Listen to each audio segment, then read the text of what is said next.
नमस्कार, बहुत स्वागत है आपका। मैं हूं आपके साथ शीनम शर्मा। इस पॉडकास्ट में हम बात करने जा रहे हैं एक बहुत ही इंपॉर्टेंट टॉपिक के बारे में, सुपर पावर कंट्री अमेरिका, जिस पर कर्ज लगातार बढ़ता जा रहा है और ये कर्ज पहुंच गया है $40 ट्रिलियन के पार, यानी कि करीब 40 खरब का कर्ज हो चुका है।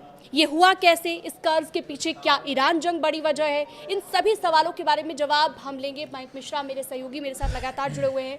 मयंक, क्या कहेंगे इस पर आप? देखिए, ये जो $40 ट्रिलियन का आप कर्ज देखिए, यानी 40 खरब आपने जो करीब बताया, ये एक बड़ा झटका है डोनाल्ड ट्रंप की उन नीतियों को लेकर जो उन्होंने आने के बाद जिसको लागू किया, चाहे वो डिफेंस बजट हो, डिफेंस पॉलिसीज़ हो अमेरिका की, चाहे वो इंटरेस्ट रेट से जुड़े मामले हो, चाहे वो टैरिफ जो प्लान था वो पूरी तरह से फेल हो चुका है। अगर हम इनिशियल जैसे कुछ आंकड़ों की बात करें तो अमेरिका में हर व्यक्ति पर करीब $1,19,699 का कर्ज है हर व्यक्ति पे। अगर इसको जो टोटल है इसको अगर आप डिवाइड कर देते तो, और 2008 से लेकर अब तक करीब $30 ट्रिलियन का इसमें इजाफा हुआ है। बड़ा यानी हाँ, जब जितना टोटल कर्ज है अमेरिका पे, उसमें आप देखें 2008 के बाद से जो है करीब $30 ट्रिलियन का इजाफा हुआ है।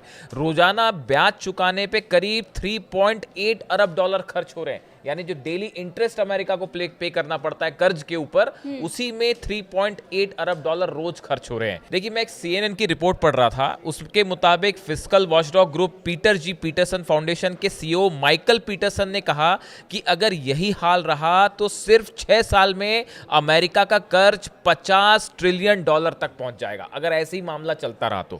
और उन्होंने ये भी कहा कि 10 साल से भी कम समय पहले अमेरिका जो था उस पर सिर्फ $20 ट्रिलियन का कर्ज था, और अब वो बढ़कर जो है हो चुका है $40 ट्रिलियन।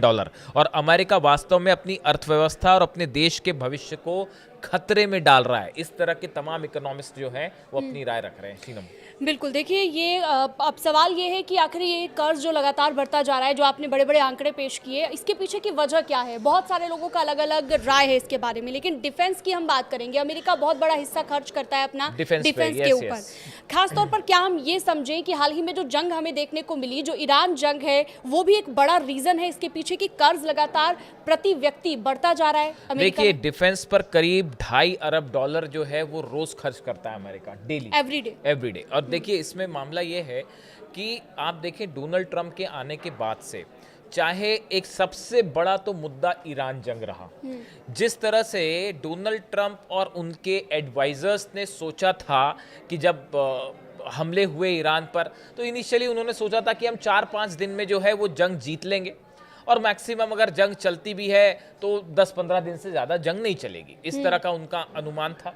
जबकि हुआ ये कि आज देखिए 5 महीने हो चुके हैं, और 5 महीने बाद हालात ये है कि अमेरिका न सिर्फ जंग में भारी पड़ गया, बल्कि अमेरिका के सारे बेस तबाह हैं। अमेरिका के पहली बार ऐसा हुआ इतिहास में कि F-35 जेट डाउन हुआ है, मतलब 5th जनरेशन का अगर प्लेन डाउन होता है तो अपने आप में बड़ा झटका है। जितने बेसेस हैं वो तबाह हो गए मिडिल ईस्ट में। समंदर में आप देखिए कि कई सारे अमेरिका के जहाज जो हैं वो डिस्ट्रॉय हुए। यानी इसको पूरा जो ओवरऑल बजट है, इसीलिए देखिए हाल ही में अमेरिका के रक्षा विभाग पेंटागन ने ईरान के साथ हुई जंग के खर्च और हथियारों के खाली हुए भंडारों को भरने के लिए अमेरिकी कांग्रेस से भारी भरकम बजट की मांग की है। इस युद्ध में अब तक लगभग $37.5 अरब खर्च हो चुके हैं, जिसके बाद प्रशासन ने करीब $87 अरब के अतिरिक्त फंड का प्रस्ताव रखा है।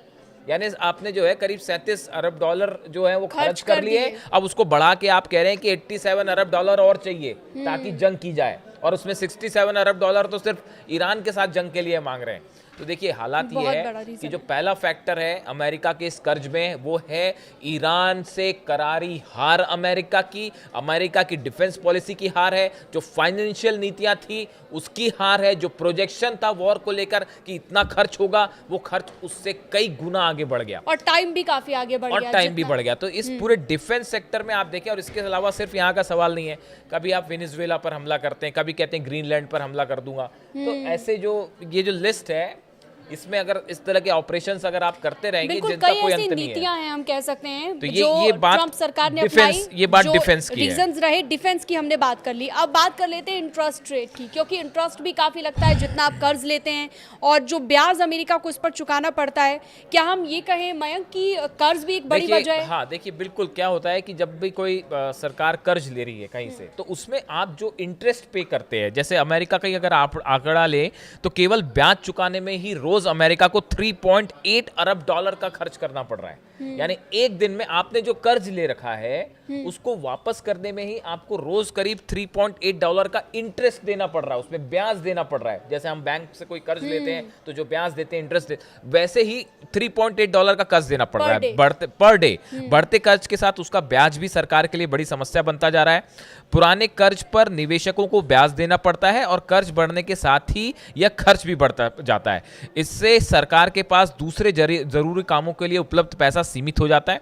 दी गई जानकारी के मुताबिक committee for a responsible federal budget के वरिष्ठ नीति निर्देशक मार्क गोल्डविन ने चेतावनी दी है कि अमेरिका कर्ज के जाल में फंसता नजर आ रहा है। यानी दूसरा बड़ा फैक्टर ऑब्वियसली ये है कि अब इतना भारी भरकम आप कर्ज लेंगे तो उसमें आपको इंटरेस्ट भी पे करना होगा। हालांकि अमेरिकी गवर्नमेंट का उसमें ये कहना है कि हम जो ब्याज लेते हैं उसको हम अलग अलग क्षेत्रों में विकास के लिए लगाते हैं, तो उससे फिर हमको प्रॉफिट भी होता है। लेकिन अभी फिलहाल एक बड़ा अमाउंट जो इस कर्जे में डूबा है अमेरिका, उसकी वजह इंटरेस्ट भी है। और साथ ही देखो, हर एक सरकार की कुछ ना कुछ नीतियां होती हैं कि कर्ज को हम कैसे कम करें।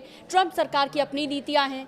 हाँ, उन नीतियों की अगर हम बात करें तो कौन कौन सी नीतियां सरकार ने ऐसी अपनाई जो फेल हो गई, जिसकी वजह से हम कह सकते हैं कि ये कर्ज जो कम होना चाहिए था वो बढ़ता चला गया? बिल्कुल। देखिए, जब ये ट्रम्प सत्ता में आए थे, पावर में आए थे, तो उन्होंने एलन मस्क के नेतृत्व में जो है एक सरकारी दक्षता विभाग बनाया था। इसका लक्ष्य सरकारी खर्च में $1 खरब तक की कटौती करना था। इस उद्देश्य से उन्होंने ये कमेटी बनाई थी, विभाग बनाया था, और उसमें एलन मस्क जो है उनको इसकी जिम्मेदारी दी गई थी। हालांकि जो इसके जो डिटेल सामने आए हैं वो इस पूरा जो कमेटी बनाई गई और उसका हेड बनाया गया एलन मस्क को, इन्होंने तमाम कोशिशें की, लेकिन जो टारगेट लेके चल रहे थे वो पूरा नहीं हो पाया और वो उससे काफ़ी पीछे छूट गए। और देखिए, एक और इसकी बड़ी वजह ये भी है कि एक तो अभी मिड टर्म पोल्स होने हैं अमेरिका में, और उसमें ऑलरेडी डोनाल्ड ट्रम्प जो है उनकी लोकप्रियता बहुत तेजी से घटी है। ईरान जंग से उनको बड़ा झटका लगा है। पूरी दुनिया ने ये पहली बार महसूस किया कि अमेरिका जो है अरब देशों को की रक्षा नहीं कर सकता। ईरान की मिसाइल्स के सामने अमेरिका जो है वो एकदम कमज़ोर दिखाई दिया। उसका जो कवर अप था खासतौर पर अरेबियन कंट्रीज़ का, वो ब्लोन अप हो गया। जॉर्डन में हमले हुए, बहरीन में, कुवैत में, खासकर इन 3 जगह पर पूरी तरह से जो है पेट्रियट सिस्टम, थाट सिस्टम वो तबाह हो गए। ऐसे में ये बड़ा झटका था अमेरिका के ओवरऑल एक्सपेंडिचर को लेकर, जो इकोनॉमिक पॉलिसीज बनी है उसको लेकर।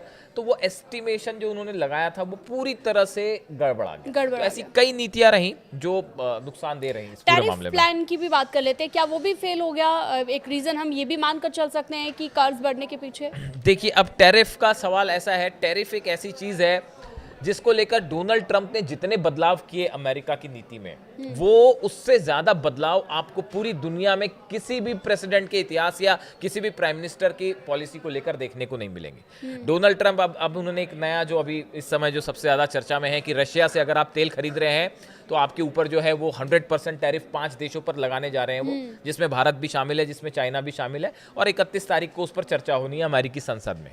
तो अब देखिए, कुल मिला के मामला ये है कि कभी वो कहते हैं कि कभी चाइना पर टैरिफ लगा देते हैं और कहते हैं कि साहब अब इतना इतना टैरिफ लगेगा, कभी वो भारत पर टैरिफ लगा देते हैं। कई देशों पर उन्होंने टैरिफ पॉलिसी लगाई, लेकिन उसका नतीजा क्या हुआ कि सुप्रीम कोर्ट ने इन टैरिफ को अवैध घोषित कर दिया। इसके बाद अमेरिका को इन कंपनियों को करीब $160 अरब वापस करने पड़े।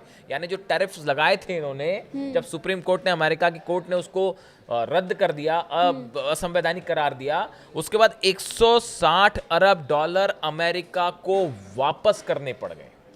तो ये एक बड़ा झटका था। इसीलिए अगर आप देखें कि जो टैरिफ प्लान था डोनाल्ड ट्रंप का, वो टैरिफ को लगाते हैं, कब लगा देंगे और अगले 2 दिन बाद उसको कम कर देंगे, वापस कर, कोई भरोसा नहीं। तो उनकी ये कंसिस्टेंट पॉलिसी ना होने के कारण टैरिफ प्लान जो था और देखिए जिस तरह से उन्होंने टैरिफ लगाए, ईरान अक्सर इस बात को कहता है कि ये आपने एक तानाशाही रवैया अपनाते हुए जो है वो टैरिफ लगा दिया, आज इस पे टैरिफ, कल उस पे टैरिफ। भाई अमेरिका में एक प्रोसीजर है टैरिफ लगाने का, संसद से आपको परमिशन लेनी पड़ेगी, अब जो नियम कायदे हैं उनको फॉलो करना पड़ेगा, इसीलिए सुप्रीम कोर्ट ने उसे रद्द कर दिया। तो जो पैसा जुटाने का टैरिफ प्लान था वो पूरी तरह से फेल हो गया, और इससे कंट्रीज के साथ रिलेशन जो खराब हुए वो अलग रहा। बिल्कुल, तो वो चलिए ठीक है। तो हमने आपको इस पॉडकास्ट के जरिए ये बताया कौन कौन से रीजन रहे और अमेरिका पर किस तरह से कर्ज लगातार बढ़ता जा रहा है। इस तरह की और खबरों के लिए, इंटरनेशनल न्यूज के लिए आप हमारे साथ बने रह सकते हैं। फिलहाल दीजिए इजाजत, नमस्कार। Thank you.